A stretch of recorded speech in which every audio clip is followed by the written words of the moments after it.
Tonight, 2 people struck by lightning as severe storms lash southeast Queensland.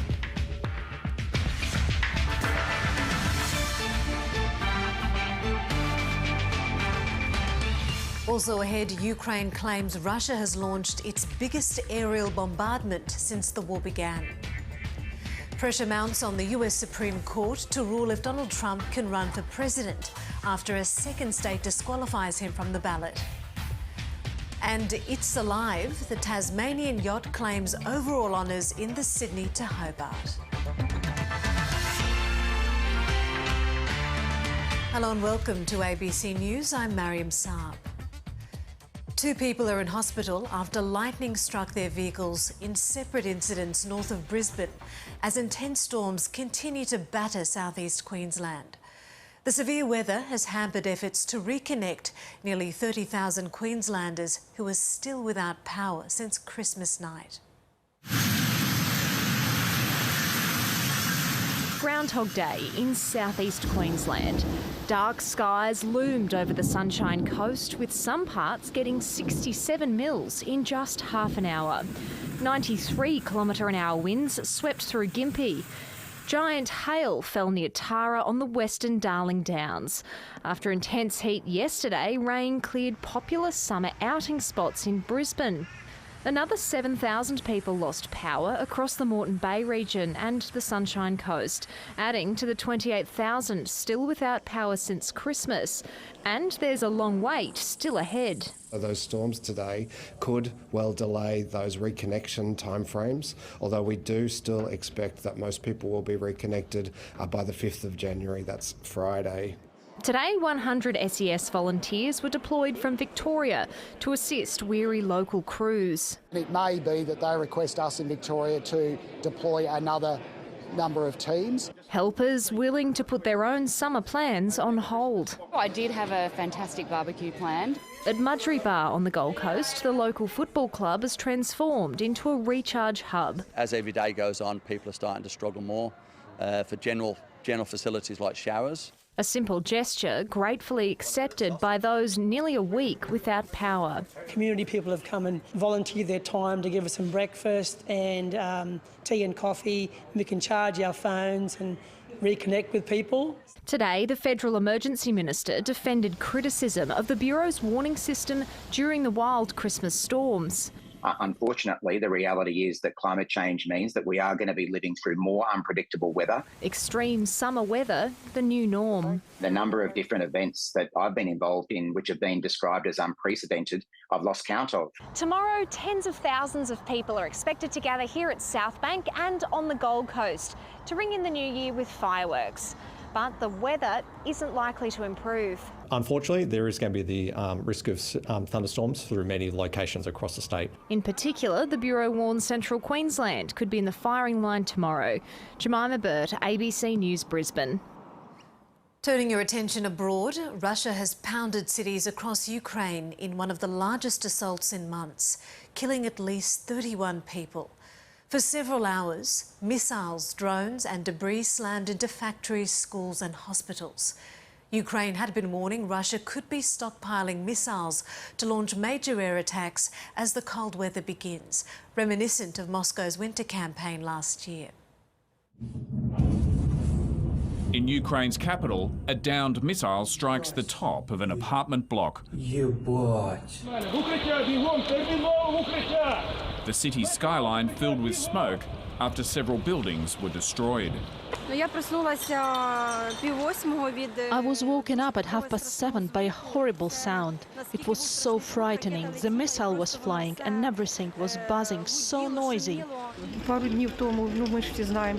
A few days ago, our army shot down 3 Russian aircraft, then sank one of their ships. So I knew they would retaliate. Kyiv is for the most part protected by air defence. But this time, the scale of the strikes proved overwhelming. This is yet another sign for our partners to strengthen Ukraine with the required amount of air defence so that we could become the shield between the aggressor and Europe.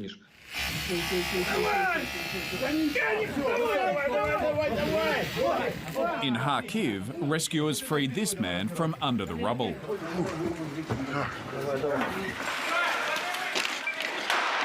Local authorities say more than 20 missiles struck the city. In Dnipro, a shopping centre was hit and a maternity hospital was ruined. This morning at 7 o'clock, the war came to us too. Straight to our wards, straight to our delivery rooms. We were waiting for the new year, new lives to come to our maternity hospital.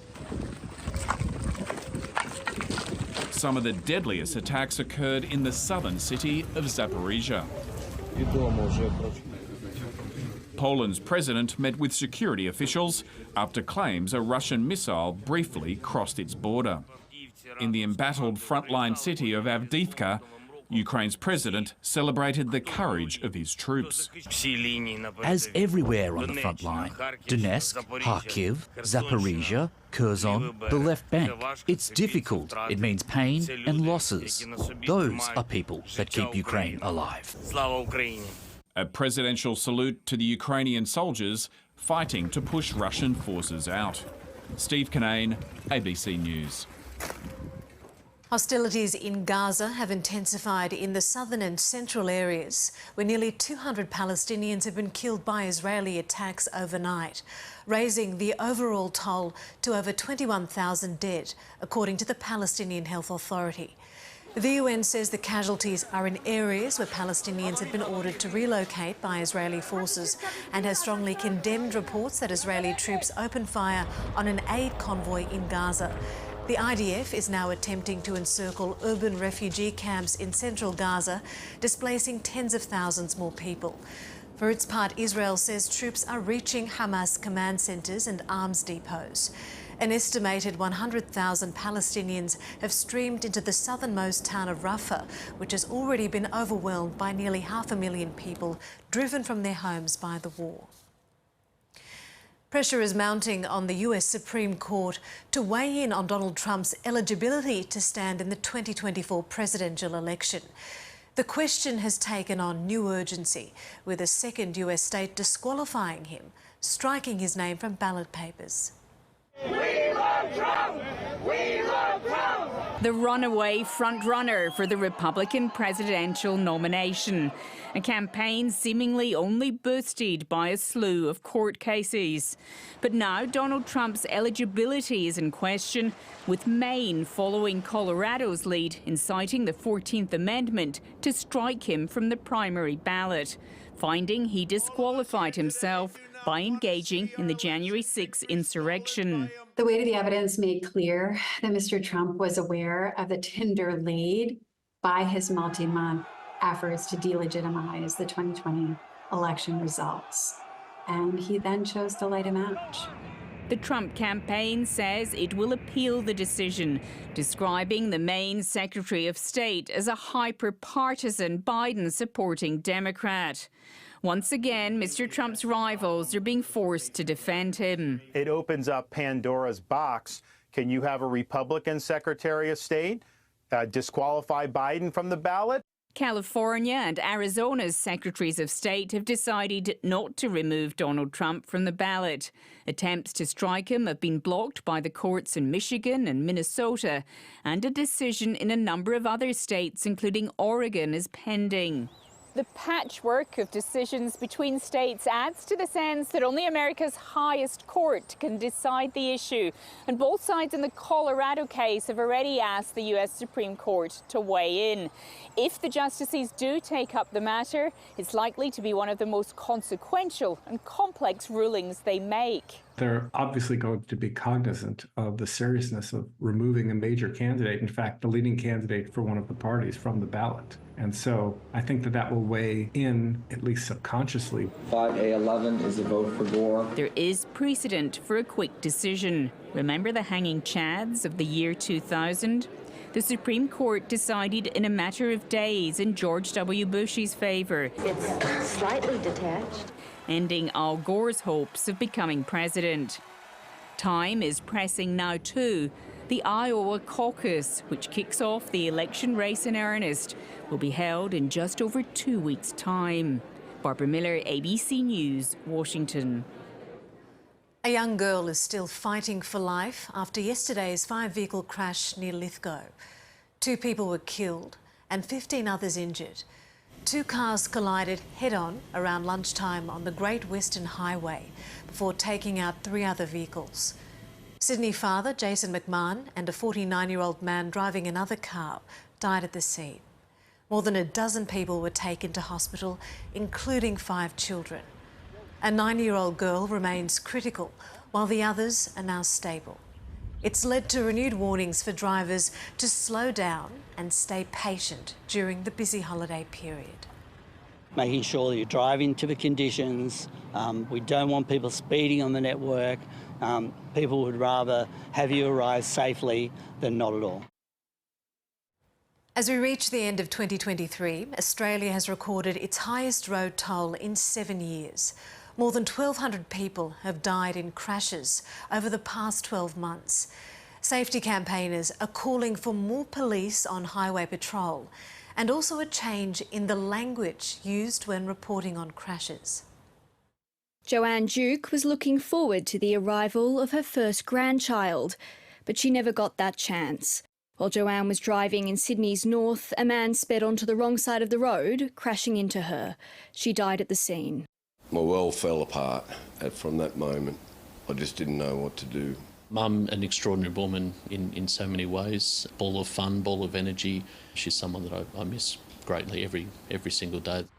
The mother of 3 is one of almost 6,000 people who have been killed on Australian roads over the past 5 years. The death toll dropped during the pandemic, but there's now been a spike in fatalities. More than 1,200 people have been killed in crashes this year, the highest number since 2016. We don't really know what's caused that increase exactly, and it might take us a lot of research and a number of years before we really know the true picture of that. But road safety campaigners say random breath testing and increased levels of highway patrol can make a difference. We need to get back to having more visible police on the road, not relying so much on the camera technology. Advocates say the way Australians talk about road deaths needs to change. The Road Trauma Support Group has launched new media guidelines calling on people to stop using the term accident to describe a crash. Crash doesn't assume innocence or guilt, whereas the term accident is a description that has an excuse bolted into it. It takes the blame away from the offender. You know, in people's minds it sort of it sugarcoats what actually happened. The group hopes to spur a broader societal shift where dangerous driving is treated as a more serious crime. Helena Burke, ABC News. And there's been another death on New South Wales beaches, this time on the south coast. A man in his 40s was pulled unconscious from Lake Conjola Beach this afternoon. A member of the public attempted CPR but was unable to revive him. 5 other people have drowned at beaches across New South Wales since Christmas Day. Surf Life Saving is reminding people to be particularly careful around the water this summer, saying that it's the most dangerous time of the year. The judge in the Bruce Lerman defamation case has ordered a YouTube publisher to front court in February after videos of the hearing allegedly appeared on his channel. Each day of the hearing, Justice Michael Lee warned viewers of the court's live stream any recording could be regarded as a contempt of court. Now an order has been issued for Glenn Logan, who is alleged to be the publisher of Feminism Debunked, to explain to the court why he shouldn't be charged with contempt of court. The hearing was considering if Bruce Lerman was defamed by Network 10 and journalist Lisa Wilkinson in an interview with Brittany Higgins when she first alleged that she'd been raped at Parliament House. He launched the case after his trial was abandoned with no findings against him. Recent accounts from victim survivors suggest drink spiking is becoming a concerning trend in Australia and abroad, though it's still underreported. Now there's a push for hospitality staff to be better equipped to spot drink spiking and to help those who may have been targeted. Emily's drink was spiked while she was out with friends at a Canberra nightclub. Later that evening, she was sexually assaulted by a group of men. I was 18 when this happened, and I was really excited about being at university and meeting all these new people, and that really quickly changed to not really wanting to leave the house, certainly not wanting to drink or go out or anything like that. In the ACT, spiking is a criminal offence that carries a penalty of up to 5 years jail or a maximum $80,000 fine. But just one person has ever been charged with the offence. Researchers and advocates say spiking is chronically underreported and incredibly difficult to prove because the drugs that are typically used are untraceable after about 72 hours. The last piece of data and research we've had into drink spiking or spiking in general was in 2004. So that's nearly 2 decades since the last data. And we know from this that 1/3 of any spiking ends in sexual assault. Sarah Williams created the not-for-profit organisation What Were You Wearing after having her own drink spiked. This year, the group successfully campaigned for compulsory spiking and sexual assault awareness training for anyone working in a licensed venue in New South Wales. And we didn't want to stop there because we had people from every other state messaging us. The ACT Attorney General Shane Rattenbury has committed to making the same amendment to the Responsible Service of Alcohol guidelines in Canberra. We hope to get this done as quickly as possible because we are getting anecdotal reports that this is happening in Canberra. Multiple women have spoken with the ABC on the condition of anonymity about their experiences of being spiked at venues around Canberra, including one woman who believes she was recently spiked with a needle at a popular nightclub. All of these women say it's a problem that people who are perceived to have just drunk too much are often thrown out onto the street, where they're then vulnerable to assault. I have to assume that all of the people working in that bar that night had completely good intentions, but in my circumstances, there wasn't any member of staff that kind of paused, stopped, tried to see if I was okay. I stumbled out and walked myself home quite clearly in a pretty bad state. A problem that's hard to quantify, but in need of an urgent solution. Saskia Mabin, ABC News, Canberra. The South Australian opposition says the state government hasn't done enough to manage levees along the River Murray. That's a year on from the devastating floods. More than 50 banks were damaged during the once-in-a-generation flood event that swept down the River Murray from late last year. In June, the state government committed $60 million to upgrade the state's systems. The Liberals say the government still hasn't implemented a levee management plan and claims flood-affected farmers are frustrated with the lack of support. They just need to know that they've got the back of the government to get these levee banks in action, get the desilting done so that they can clear their channels. The work is ongoing, the work is critical, and the government is devoting its full attention to a long-term sustainable solution for that levee network. One of the oldest shipwrecks in Australia sits off the Western Australian town of Geraldton. But a local volunteer group has been struggling to find workers to maintain the 400-year-old piece of history. That is, until an unlikely group stepped in to help. This is a replica of a longboat that saved 48 people when the Dutch ship Batavia was wrecked on the Abrolhos Islands in 1629. The town of Geraldton treasures the story of the Batavia, and the replica is a living link. But it needs regular maintenance. We're a little bit late in the season for doing this. It's normally done earlier in the year. And we had no volunteers, and it means that the boat has to be out of the water for so much longer, and that's not ideal. The Volunteer Batavia Longboat Replica Association has struggled to find workers needed to carry out annual repairs. But 12 prisoners from Greenock Regional Prison have come to the rescue. These inmates, nearing the end of their sentence, are allowed to do supervised community work. Many hands make light work. So the fact that these guys, the planets have aligned and these guys have been able to come and help us, it's really appreciated. The work helps with prisoner rehabilitation. For the rest of their lives, whenever they walk past that marina, they'll be able to look at this boat that's floating there and say to whoever they're with, I worked on that and I did that, and look at it, it's still floating. Isn't that great? Walking around while work's been underway, I've been hearing prisoners talking about the boat's voyage. It sailed from the Abrolhos Islands off the coast of Geraldton up to what's now Jakarta in Indonesia to raise alarm after the wreck. But mutiny and mass murder broke out among those left behind. It's doing what it's designed to do. It's bringing people together. It's getting them to talk to one another and ask questions and find out about what actually happened back then. The hope is this boat will help the inmates to change tack. Alice Angeloni, ABC News, Geraldton.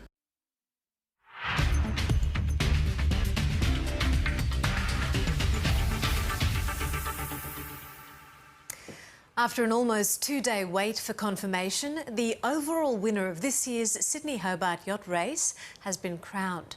Tasmanian yacht, Alive, held on to record its second win in 5 years, with the handicap victory formalised in the early hours of this morning. And it caps what organisers are now calling one of the all-time editions of the race. The moment the crew of Alive had been waiting for. It took almost 2 days to formalise the overall win for the Tasmanian yacht, but at 3 a.m. this morning, the phone call finally came, confirming Alive's unlikely victory. Definitely the odds were against us in the conditions in this boat for sure. Local knowledge proving the difference on the Derwent on Thursday as Alive rocketed home to snatch the first place standing and hold on for the win on corrected time. It's quite ironic that the skinniest boat in the world with the least amount of riding moment just won a reaching race. Even the loss of a crucial sail early in the piece was unable to slow the 66-footer down. We probably should have replaced it before this race. So, but you know, they're the breaks. You know, I thought we had one more race in it. All right. Well, not only has Alive now won the Tattersail Cup twice in the past 5 years, it becomes just the second Tasmanian boat to win the prestigious trophy on multiple occasions. I'm really happy to see them win it. They deserved everything they got. Between the incredible Lion Honours finish and a Tasmanian victory in the handicap, organisers believe this year's Sydney Hobart will be looked back upon as one of the all-time greats. Yes, absolutely yes. It certainly has panned out that way. Kings Pier filling up this afternoon as crews successfully berthed in Hobart, including Antipodes with Lindsay May, who steered the yacht home in his 50th race. It's just nice to be close to the finish. A bunch of great people. About half of the fleet is still at sea in a battle with often treacherous conditions, a race against the clock to get to Hobart before the end of the year. Chris Rowbottom, ABC News. Australia's cricket coach Andrew McDonald says Pat Cummins is making all the right moves as captain and will only get better in the role. Cummins showed his value as both a leader and a bowler when he took 10 wickets in the series, winning victory over Pakistan at the MCG. When the Australian captain needs a player to stand up and be counted, he doesn't wait for someone else. Cummins again! So often when the moment arises, Patrick Cummins delivers. As a player, I think the last 2-3 years have been outstanding, but as a leader, I think definitely grown, and I think you'll see him grow again. Cummins' calm leadership was on display as Australia was challenged by Pakistan. Across the test match, you wouldn't know what the score is based upon his body language, and I think that's the art of captaincy, is to be consistent and connected with your playing group and your staff, and the ability to make the good decisions at the right time. And at the moment, the last 12 months, you'd say he's pulled a lot of the right levers. During the second test win, Cummins overtook Richie Benaud to move into 10th spot on Australia's all-time wicket-taking list. But it's his strike rate that sets him apart. The captain takes a wicket every 46 balls, which is superior to everyone else in the top 10. A pretty special company. The thing that's most satisfying is, the longevity that it takes to hit a few of those milestones, especially after missing a few years when I was a bit younger. So, it's always a nice little reminder. Pakistan believes that it deserved to level the series. Pakistan team played better than the other team in general. Our batting intent was better. Cool. They played well. But glad we got the win. The focus now turns to the SCG, where David Warner will fare well Test cricket on his home ground. Yeah, we want to make it 3-0 as well, and then be able to appreciate what Davey's brought to Australian cricket. Probably our greatest ever all-three format player. A tough act to follow for whoever takes his spot at the top of the order. Duncan Huntsdale, ABC News. Turning to tennis, former world number 1 Andy Murray has drawn a tough first-round opponent at the Brisbane International. The 3-time Grand Slam champion will face second seed Grigor Dimitrov after warming up against Rafael Nadal today in front of a big crowd on Pat Rafter Arena. Nadal will face a qualifier, playing his first match in a year, while new mum Naomi Osaka will play Germany's Tamara Korpatsch. Osaka has revealed that retirement had crossed her mind as she prepares for her first game in 15 months. Right after Tokyo, for like a month, maybe I was thinking about it, because I felt like all my joy went away for the sport, and I felt like it kind of wasn't fair, both for the people watching and myself.